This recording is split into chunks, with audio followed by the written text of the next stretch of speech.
एक छोटे से गांव में पहाड़ों की तलहटी में मीरा नाम की एक लड़की रहती थी। मीरा बहुत ही कल्पनाशील और मेहनती थी, लेकिन उसका परिवार बहुत गरीब था। उसके माता पिता दूसरों के खेतों में काम करते थे और बड़ी मुश्किल से उनका गुजारा होता था।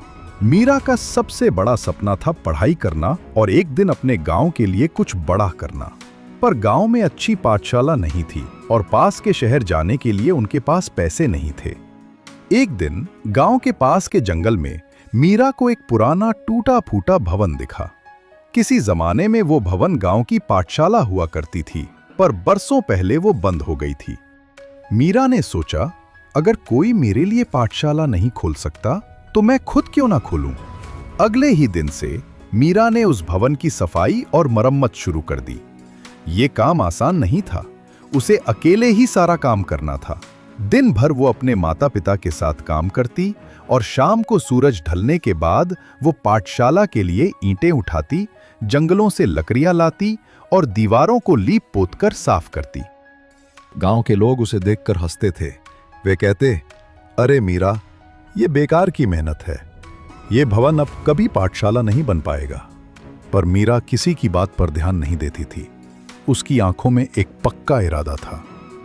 महीनों की कड़ी मेहनत के बाद वे टूटा फूटा भवन एक सुंदर और साफ सुथरी पाठशाला में बदल गया। मीरा ने अपने घर के कुछ पुराने किताबें और पेंसिलें लाईं और बोर्ड बनाने के लिए कोयले का इस्तेमाल किया। गांव के बच्चे जो पहले दूर से देखते थे, अब उत्सुक होकर उसके पास आने लगे। मीरा ने अपनी सारी मेहनत और लगन से उस छोटे से स्कूल में उन्हें पढ़ाना शुरू कर दिया। धीरे धीरे उस पाठशाला की बात पूरे इलाके में फैल गई।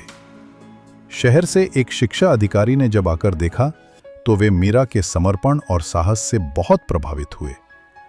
उन्होंने सरकार की मदद से उस पाठशाला को एक पूर्ण स्कूल का दर्जा दिलाया और मीरा को एक शिक्षिका के रूप में नियुक्त किया। सीख: सपना कितना भी बड़ा क्यों ना हो, ईमानदार कोशिश और कड़ी मेहनत से उसे पूरा किया जा सकता है।